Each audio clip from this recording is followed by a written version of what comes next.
கடந்த வாரம் நான் உங்ககிட்ட வாக்கு கொடுத்த மாதிரியே இந்த வாரம் கல்கி பட ரிவ்யூவோட நான் உங்களை பார்க்க வந்துட்டேன். படம் கொஞ்சம் பெரிய படம் அப்படின்றதுனால டக்குன்னு நம்ம ரிவ்யூக்குள்ள போயிடலாம்.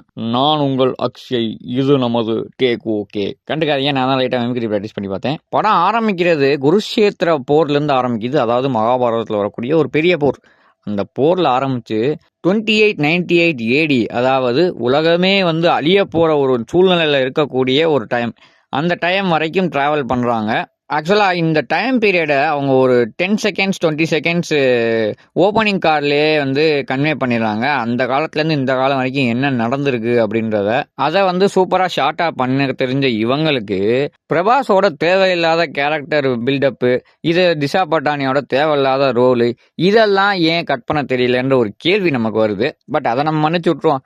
ஏன்னா படத்தில் டெக்னிக்கலாக எல்லாருமே 5 ஸ்டாருக்கு 5.5 ஸ்டார் வாங்கியிருக்காங்கன்னு சொல்லி ஆகணும். ஃபர்ஸ்ட் சீன்ல இருந்து விஎஃப்எக்ஸ் அப்படி இருக்குங்க, செம்மையா இருந்துச்சு. ஐ மீன் ஹாலிவுட் லெவலுக்கு இருந்துச்சு. படத்துல விஎஃப்எக்ஸ் டீமும் எடிட்டிங் டீமும் டிஐ டீமும் காஸ்டியூம் டீமும் அவங்களோட உழைப்பை தாண்டி எக்ஸ்ட்ரா எஃபர்ட் போட்டிருக்காங்கன்றது கண்ணு முன்னாடி தெரியுது. நம்ம சனா அப்பப்போ வந்து போறாப்புல, ஆனால் நம்ம எதிர்பார்த்த அளவுக்கு அந்த மியூசிக் நமக்கு ஒர்க் ஆகலன்னு தான் சொல்லி ஆகணும். அந்த கிருஷ்ணர் வர ஒரு சீன்ல மியூசிக் சூப்பரா பொருந்துச்சு.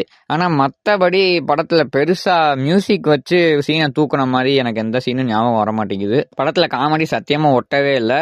தயவுசெய்து அதை பொறுத்துட்டு தான் நம்ம படம் பார்க்கணுன்ற மாதிரி இருக்கு. படத்துல இன்னொரு பெரிய ஒரு நெகட்டிவ் பாயிண்டா நான் என்ன நினைக்கிறேன் அப்படின்னா, படத்தோட கருவை ஆடியன்ஸுக்கு டைரக்டர் ஒழுங்கா புரிய வைக்கல அப்படின்னு நான் நினைக்கிறேன். ஏன்னா அந்த குழந்தை பிறந்தா என்ன நடக்கும் அப்படின்னு சொல்லியிருந்தாதான் அடுத்த பாட்டுல அது நடக்குதா நடக்கலையா அப்படின்றத பாக்குறதுக்கு ஆடியன்ஸ் வருவாங்க.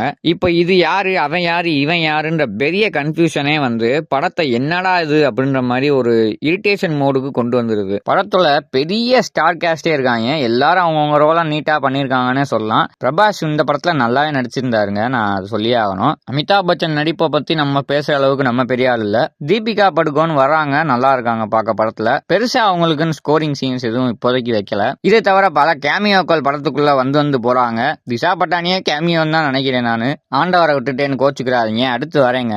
படத்துல முக்கியமான ஒரு கேரக்டரா நம்ம ஆண்டவர் பண்ணியிருக்காரு, நல்லாவே பண்ணியிருக்காரு. பார்க்கவும் ஒரு டிஃபரெண்டா இருந்துச்சு, ஒரு வில்லனிசமாவும் இருந்துச்சு, ஒத்துக்கிட்டு தான் ஆகணும். மற்றபடி இந்த படத்துல குறிப்பிட்டு சொல்ற மாதிரி பெருசா எதுவும் இல்லைன்னு தான் சொல்லி ஆகணும். தியேட்டர்ல பார்க்கலாம் கண்டிப்பா, ஆனா டிவிலயோ ஓடிடிலயோ பாத்தீங்கன்னா உங்களால ஒரே ஸ்டெச்சில் இந்த படத்தை பொறுமையா பார்க்க முடியுமான்னு எனக்கு தெரியல. அங்கங்க கொஞ்சம் லேக் ஆகிற சீன்ஸையும் பில்டப் சீன்ஸையும் கட் பண்ணியிருந்தா படம் கிறிஸ்பா முடிச்சிருக்கலாம் அப்படின்றது என்னோட கருத்து. இதே மாதிரி அடுத்த வாரம் வெள்ளிக்கிழமை ஒரு படத்தோட வரேன். அது வரைக்கும் ஸ்டே டியூன்ட். மறக்காம லைக் பண்ணுங்க, ஷேர் பண்ணுங்க, சப்ஸ்கிரைப் பண்ணிருங்க. அந்த பெல் பட்டனை கிளிக் பண்ணி நோட்டிபிகேஷன் ஆன் பண்ணிக்கோங்க.